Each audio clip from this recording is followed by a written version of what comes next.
Hello दोस्तों, राधे राधे, सुप्रभात, सत श्री अकाल। दोस्तों, आप सब कैसे हैं? आशा करती हूँ कि ठीक होंगे और ईश्वर से हमारी यही प्रार्थना है कि आप लोग हमेशा खुश रहें, स्वस्थ रहें और दिन पे दिन तरक्की करते रहें।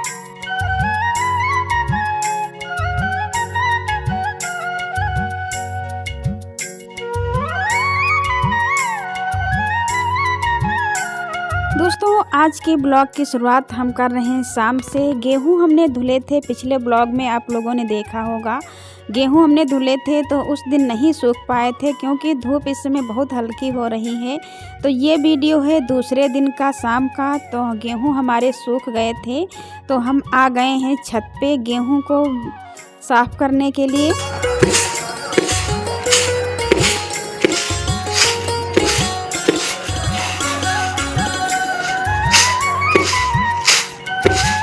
कोहरा देखकर ऐसा लग रहा था कि अब तो धूप होगी ही नहीं, लेकिन भगवान की कृपा धूप अच्छी निकली और गेहूं भी हमारे सूख गए हैं। तो इन्हें साफ़ करके भी रख देंगे पिसवाने के लिए।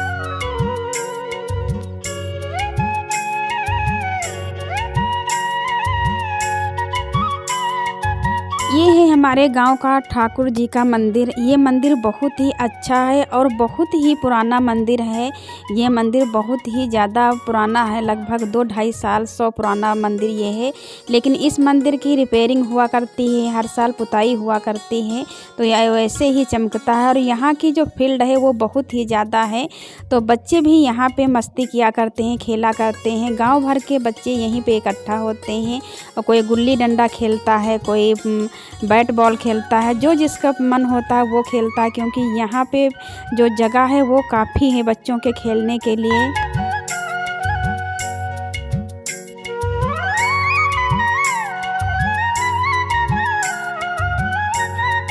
आटा के साथ साथ हमारे चावल भी ख़त्म होने वाले थे।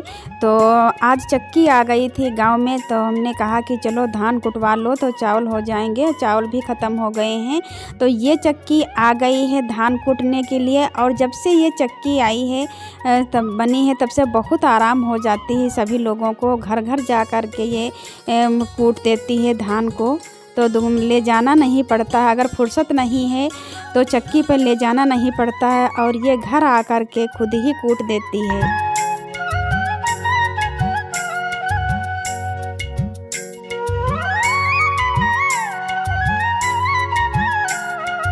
गेहूँ हमारे साफ़ हो गए थे और धान भी हमारे कुट गए हैं। तो दोस्तों, ये वीडियो है अगले दिन सुबह का। तो दोस्तों, सबसे पहले आप लोगों को हमारी तरफ से प्यार भरा गुड मॉर्निंग, सुप्रभात। तो सुबह का हमारा चाय नाश्ता हो गया है और नहा धो करके हम आ गए हैं खाना बनाने के लिए।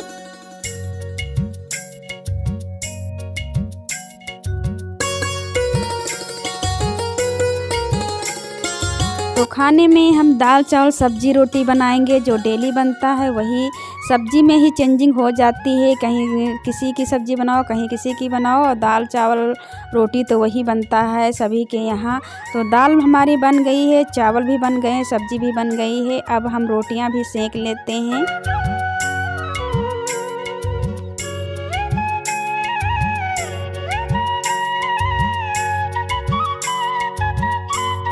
दोस्तों, हमारा वीडियो अगर आप लोगों को पसंद आता है तो प्लीज़ लाइक ज़रूर करें, और अगर हमारे चैनल पर नए हैं तो प्लीज़ सब्सक्राइब ज़रूर करें।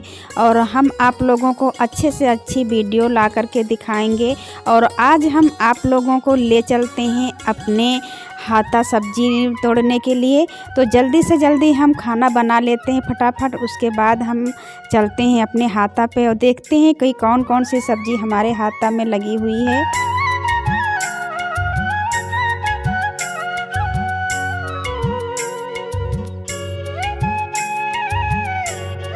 हमारे इस वाले आंगन में जो पौधे लगे हैं, यहाँ पे मिर्ची का पेड़ लगा है। और देखिए, जो मिर्ची लगी हुई है वो लाल हो गई हैं, पक गई हैं। और ये मिर्ची बहुत ही तीखी है, बहुत ही कड़वी है, और देखने में तो बहुत छोटी है लेकिन ये है बहुत ही तीखी। एक मिर्ची नहीं कोई खा पाता है, इतनी तेज़ है ये मिर्ची। तो जो पक गई हैं उन्हें हम तोड़ लेते हैं, और देखने में देखिए कितनी सुंदर लग रही हैं, पर्पल कलर की हैं।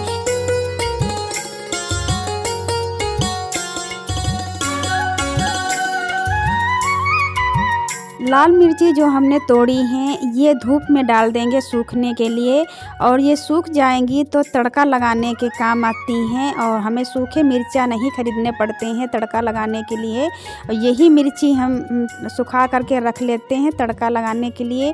और ये आ गए थे तो पपीता भी लगे थे हमारे यहाँ। तो जो पपीता पक जाता है उसे कौवा नहीं रखते हैं, कौवा खाने लगते हैं। तो ये आ गए थे तो हमने कहा पपीता तोड़ दो।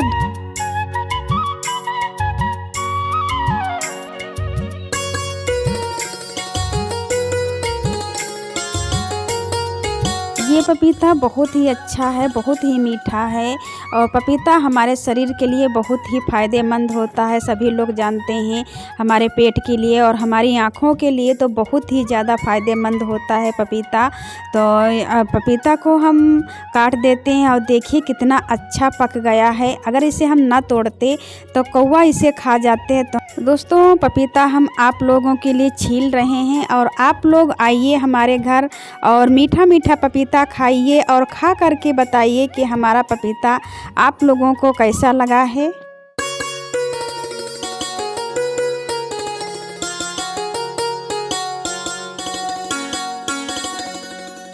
दोस्तों हम आ गए हैं अपने हाथा में, और मम्मी रोटी लेकर के आई थी तो गैया को खिला रही हैं। और गैया हमारी जैसे ही किसी को आते देखती है वैसे ही मुंह अपना फैलाने लगती है। उसे लगता है कि कोई कुछ हमारे लिए ले करके आया है खाने के लिए। तो मम्मी रोटी लाई थी तो गैया को खिला दिया है।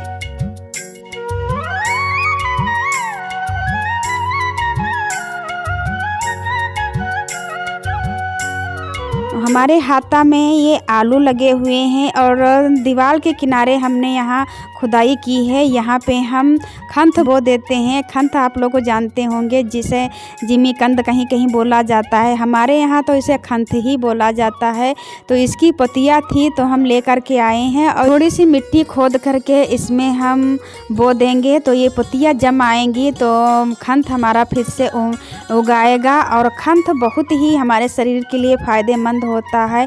इसमें भरपूर मात्रा में पोटेशियम होता है। तो 1-2 बार साल में तो खंत को खाना ही चाहिए। तो हमने बो दिया है, और ये पेड़ कई सालों तक चलता रहता है। चाहे 1 साल बाद इसे खोदो, चाहे 2 साल बाद खोदो, लेकिन जब भी खोदोगे तब भी इसमें निकलेगा। ये नहीं है कि ख़राब हो जाए ना खुदाई कर पाएँ, इसकी यही खासियत होती है।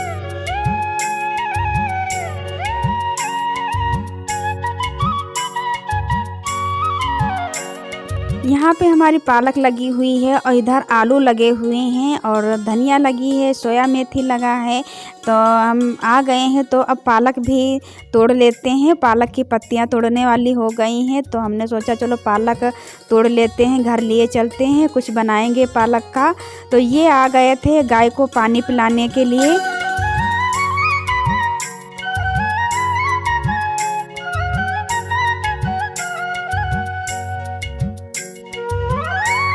और घर में लगी हुई सब्ज़ी तो बहुत ही आसान होती है, और कोई भी इसमें केमिकल नहीं पड़ा हुआ होता है। जो बाज़ार की सब्ज़ी लाई जाती है उसमें दवा का छिड़काव होता है, वो हमारे शरीर के लिए नुकसानदायक होती हैं।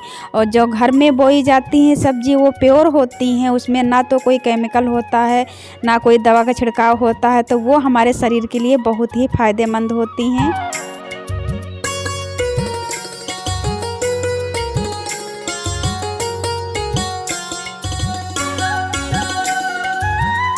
अब हम लोग आ गए हैं घर। तो ये गन्ना लेकर के आए थे, खेत को जा रहे थे तो हमने इनसे कहा कि गन्ना ले आना, आज हम गन्ना चूसेंगे। तो गन्ना लेकर के आए हैं, और गन्ने का जूस हमारे शरीर के लिए बहुत ही फ़ायदेमंद होता है। और अगर हमारे शरीर में एनीमिया है तो गन्ना ज़रूर खाएं। गन्ना का रस जो है वो बहुत ही फ़ायदेमंद होता है, खून को बहुत तेज़ी से बढ़ाता है। तो गन्ना हमने इस बार नहीं खाया था, तो इनसे कहा तो ये गन्ना लेकर के आए हैं, तो हम वही चूस रहे हैं।